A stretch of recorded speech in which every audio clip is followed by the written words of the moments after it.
बिस्मिल्लाहिर्रहमानिर्रहीम।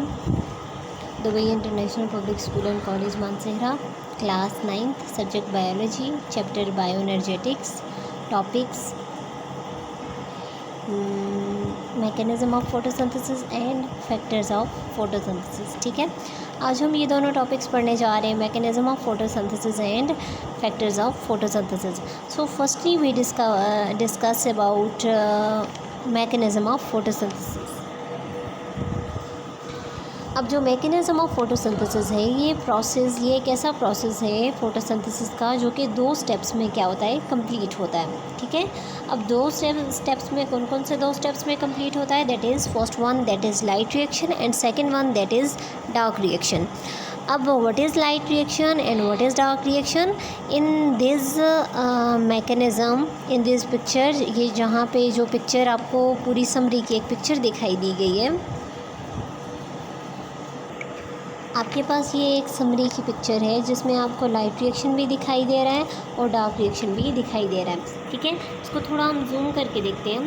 फर्स्टली अगर हम इस पिक्चर में से लाइट रिएक्शन देखें तो यहाँ पे आप देख रहे हैं कि लाइट रिएक्शन में अगर प्लांट्स वाटर को एब्जॉर्ब करते हैं तो एब्जॉर्ब करने के साथ साथ जब प्लांट्स पे सनलाइट पड़ती है तो लाइट रिएक्शन में ही ये प्रोसेस होता है कि उसमें से क्या होती है, ऑक्सीजन रिलीज़ होती है। अब अगर हम डार्क रिएक्शन की तरफ जाएं, तो हम इसके नीचे जो है दैट इज़ डार्क रिएक्शन। ठीक है, इसमें क्या होता है, कार्बन डाइऑक्साइड जाती है अंदर और शुगर या ग्लूकोज का मॉलिक्यूल या क्या कहते हैं उसको, कार्बोहाइड्रेट्स वगैरह बनके प्लांट्स में स्टोर हो जाती हैं या प्लांट्स की food as a food plant क्या करता है, उसको यूटिलाइज़ करता है। अब यहाँ पे हम देख रहे हैं कि NADPH और ATP किस में से, लाइट रिएक्शन में से क्या होते हैं, केल्विन साइकिल में यूटिलाइज़ होते हैं, आते हैं केल्विन साइकिल में यूटिलाइज़ होके या डार्क रिएक्शन में यूटिलाइज़ होके NADP में और ADP में कन्वर्ट हो जाती हैं। ठीक है, मतलब कि टूट जाती हैं। फर्दर आगे हम लोग इसको ब्रीफली देखते हैं कि इसमें क्या होता है। फर्स्ट वन जो हम स्टडी करने जा रहे हैं दैट इज़ लाइट रिएक्शन। ठीक है, अब लाइट रिएक्शन क्या है? लाइट रिएक्शन वो रिएक्शन होता है जो कि लाइट पे डिपेंड करता है। ठीक है, विदाउट लाइट ये रिएक्शन अकर नहीं हो सकता। ठीक है, विदाउट लाइट ये रिएक्शन परफॉर्म नहीं हो सकता। अब यहाँ पे light reaction, light dependent reaction की बात करें तो ये लाइट पे डिपेंड करता है। अब ये कहाँ पे होता है? ये जो आपको स्ट्रक्चर दिखाई दे रही है, ये ग्रीन कलर की जो एक ऑर्गेनेल आपके सामने है दैट इज़ द क्लोरोप्लास्ट। ठीक है, ये क्या है? क्लोरोप्लास्ट है। अब क्लोरोप्लास्ट के अंदर जो ब्लूइश कलर की आपको एक स्क्वायर दिखाई दे रहा है, ये स्क्वायर आपको शो करता है ग्रेनम। ठीक है, क्या शो करता है? ग्रेनम।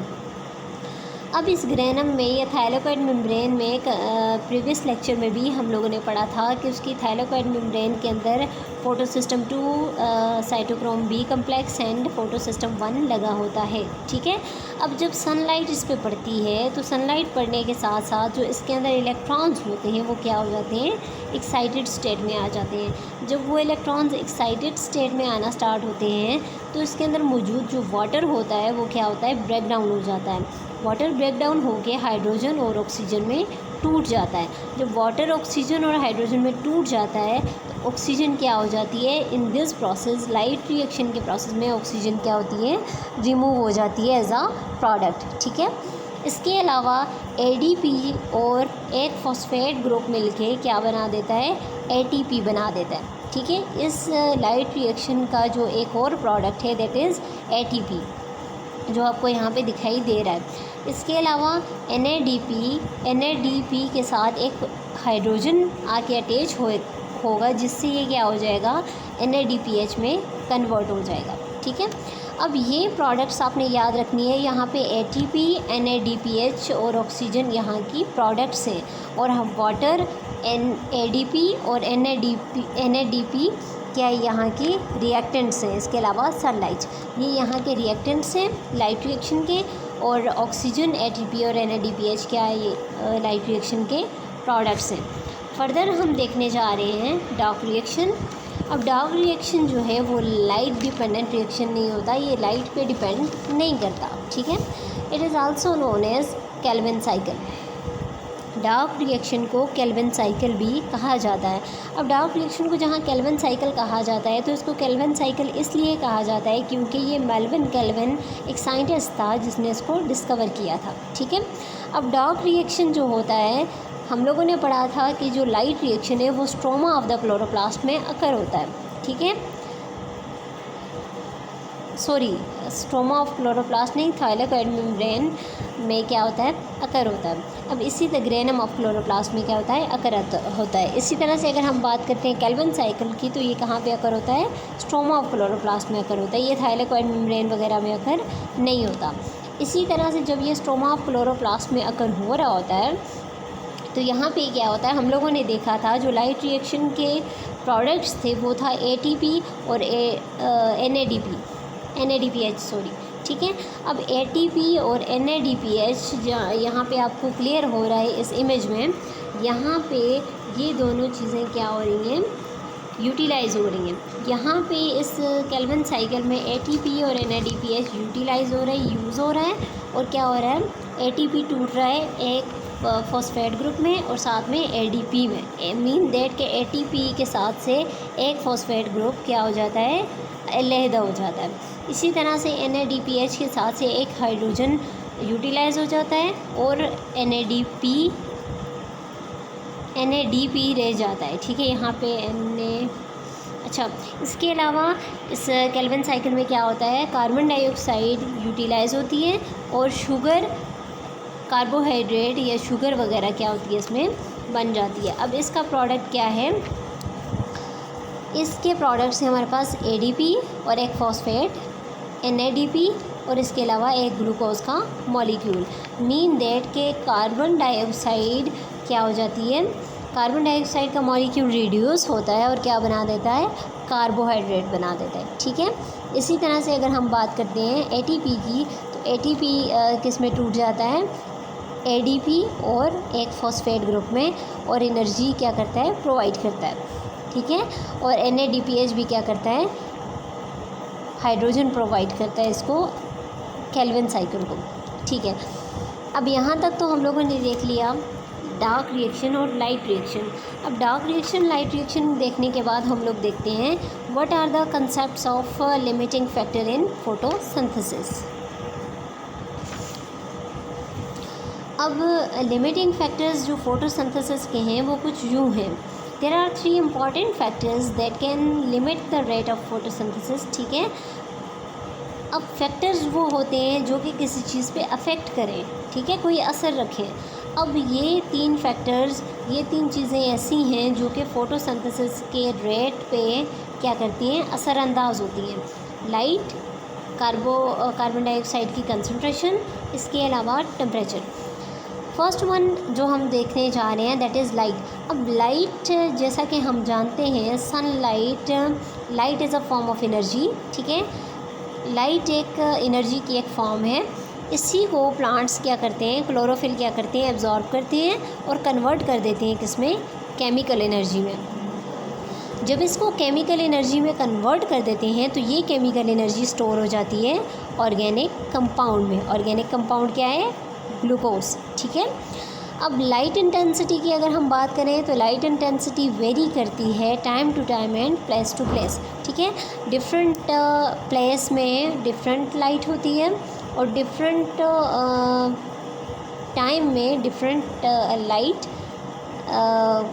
होती है, ठीक है। जैसे कि अगर हम बात करते हैं सुबह के वक्त की तो सुबह के वक्त क्या होती है, लाइट कम होती है। इसी तरह से अगर हम बात करें सनसेट की तो सनसेट के टाइम भी लाइट क्या होती है, कम होती है। और अगर हम विंटर्स वगैरह की बात करें तो लाइट इंटेंसिटी क्या होती है, कम होती है निस्बत इसके। समर के सीज़न में क्या होती है, ज़्यादा होती है। इसके अलावा क्या होती है, अगर मिड डे में हम बात करें तकरीबन 12 बजे के टाइम पे लाइट क्या होती है, तेज़ होती है, ठीक है। Mean time to time light vary करती है। सो हम कह सकते हैं कि सुबह के टाइम फ़ोटोसिंथेसिस का प्रोसेस थोड़ा कम हो रहा होता है, सनसेट के टाइम भी कम हो रहा होता है। और सबसे ज़्यादा किस टाइम पे फ़ोटोसिंथेसिस का प्रोसेस होना चाहिए, मिड डे में, ठीक है। कौन से टाइम पे? मिड डे में। अब अगर हम बात करते हैं लाइट इंटेंसिटी इफ़ेक्ट करती है किसको? रेट ऑफ फोटोसिंथेसिस को, ठीक है। बहुत ज़्यादा लाइट अगर होगी तो वो डैमेज कर देगी क्लोरोफिल को, ठीक है। अगर लाइट बहुत ज़्यादा होगी तो वो क्लोरोफिल को डैमेज कर देगी, that's why rate of photosynthesis effect होगा, ठीक है। रेट ऑफ फोटोसिंथेसिस क्या होगा? इफ़ेक्ट होगा। और बहुत ज़्यादा कम लाइट भी जो होती है वो भी क्या करती है? रेट ऑफ फोटोसिंथेसिस पे इफ़ेक्ट करती है। कैसे इफ़ेक्ट करती है कि जितनी अमाउंट में ऑब्वियसली वीक लाइट में क्या होगी? एनर्जी भी कम होगी और जो क्लोरोफिल है वो कम एनर्जी को एब्ज़ॉर्ब करेंगे। जब वो कम एनर्जी को एब्ज़ॉर्ब करेंगे तो क्या होगा? रेट ऑफ फोटोसिंथेसिस भी लो होगा, ठीक है। Is that clear? नेक्स्ट आपके पास है कार्बन डाइऑक्साइड की कंसंट्रेशन। अब कार्बन डाइऑक्साइड की कंसंट्रेशन की अगर हम बात करते हैं तो कार्बन डाइऑक्साइड एक रॉ मटेरियल है फोटोसिंथेसिस का। जैसे कि आप जानते हैं कि अभी हम लोगों ने डार्क रिएक्शन में पढ़ा था कि कार्बन डाइऑक्साइड डार्क रिएक्शन में यूटिलाइज़ होता है और क्या बनाता है? ग्लूकोज़ का मॉलिक्यूल बनाता है रिड्यूस होके, ठीक है। अब यहाँ पे हम लोग देखते हैं, अब ये क्या प्रोवाइड करता है? कार्बन डाइऑक्साइड क्या प्रोवाइड करता है? ग्लूकोज़ प्रोवाइड करता है हमें। इसके अलावा कार्बन डाइऑक्साइड की जो कंसंट्रेशन है अगर वो ज़्यादा हो जाती है तो डार्क रिएक्शन क्या होना स्टार्ट हो जाएगा? ज़्यादा होना स्टार्ट हो जाएगा। अब कार्बन डाइऑक्साइड ज़्यादा होगी तो कार्बन डाइऑक्साइड डार्क रिएक्शन में यूज़ होता है तो ज़्यादा से ज़्यादा डार्क रिएक्शन होगा। अब इसी तरह से अगर हम देखते हैं कि कार्बन डाइऑक्साइड की कंसंट्रेशन अगर ज़्यादा हो जाएगी तो हमने कहा कि डार्क रिएक्शन भी क्या हो जाएगा? इंक्रीज़ हो जाएगा। जब डार्क रिएक्शन हम कहते हैं इंक्रीज़ हो जाएगा तो डिफरेंट फैक्टर्स ऐसे होते हैं जो opening and closing of stomata पे क्या करते हैं? इफ़ेक्ट करते हैं। जब स्टोमेटा क्लोज हो जाएंगे, जब इनटेक और आउटगोइंग का गैसियस एक्सचेंज नहीं होगा मीन प्लांट्स में, तो क्या होगा? ये होगा कि कार्बन डाइऑक्साइड की जो कंसंट्रेशन है वो फॉल डाउन हो जाएगी, कम हो जाएगी। जब वो कम हो जाएगी मेसोफिल टिश्यूज़ में तो क्या होगा? रेट ऑफ फोटोसिंथेसिस भी कम हो जाएगा, ठीक है। रेट ऑफ फोटोसिंथेसिस भी क्या हो जाएगा? कम हो जाएगा। इसके अलावा अगर हम बात करते हैं कि कौन कौन से फैक्टर्स इफ़ेक्ट करते हैं तो टेम्परेचर है। इसके अलावा डिफरेंट सीजन्स की हम बात करते हैं वो भी इफ़ेक्ट करते हैं। एनवायरमेंटल हैज़र्ड्स वगैरह की अगर हम बात करते हैं वो भी क्या करते हैं? इफ़ेक्ट करते हैं, ठीक है। कार्बन डाइऑक्साइड की अगर हम बात करते हैं ये आलमोस्ट कितनी प्रेजेंट होती है? 0.03% एयर में प्रेजेंट होती है। और जो ऑटोट्रॉफ्स होते हैं वो इसको यूटिलाइज़ करते हैं अपने कौन से प्रोसेस में? फोटोसिंथेसिस के प्रोसेस में। अच्छा, नेक्स्ट अगर हम टेम्परेचर की बात करते हैं तो टेम्परेचर में हम लोग देखते हैं जो ऑप्टिमम टेम्परेचर अगर होता है तो ऑप्टिमम टेम्परेचर पे फोटोसिंथेसिस का प्रोसेस ज़्यादा होता है, ठीक है। नॉर्मल फोटोसिंथेसिस का प्रोसेस भी होगा। अगर हम इंक्रीज़ कर देते हैं या डिक्रीज़ कर देते हैं टेम्परेचर को तो इसका नेगेटिव इफ़ेक्ट होगा किस पे? फोटोसिंथेसिस पे। Optimum temperature mean normal temperature, ठीक है। अब अगर हम करते हैं जनरली जो टेम्परेचर होता है वो 20 से 30 डिग्री सेंटीग्रेड सूटेबल होता है फोटोसिंथेसिस के लिए। अगर हम 30 डिग्री सेंटीग्रेड से ज़्यादा कर लेते हैं, एक्सीड कर लेते हैं किसको? टेम्परेचर को, तो क्या हो जाएगा? Rate of photosynthesis lower down हो जाएगा। क्यों लोअर डाउन हो जाएगा? क्योंकि उसके अंदर जो क्लोरोफिल वगैरह है वो क्या होना स्टार्ट हो जाएगा? डैमेज होना स्टार्ट हो जाएगा। अब अगर हम रेट ऑफ टेम्परेचर को क्या करते हैं? लो करते हैं तो रेट अगर हम फ्रीजिंग पॉइंट पे चले जाते हैं, टेम्परेचर फ्रीजिंग पॉइंट पे ले जाते हैं तो फोटोसिंथेसिस का प्रोसेस कम्प्लीटली स्टॉप हो जाएगा, ठीक है।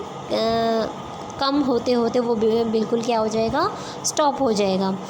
प्लांट्स अगर ग्रो करते हैं in dry and hot localities and in cold regions have developed adaptations for high and low temperature, ठीक है। उनके अंदर ये एडेप्टेशंस होती हैं कि वो हाई एंड लो टेम्परेचर को क्या कर सकें? मेंटेन कर सकें, ठीक है। आई होप सो आज का लेक्चर आपको समझ आया होगा। Thanks for watching. अल्लाह हाफिज़।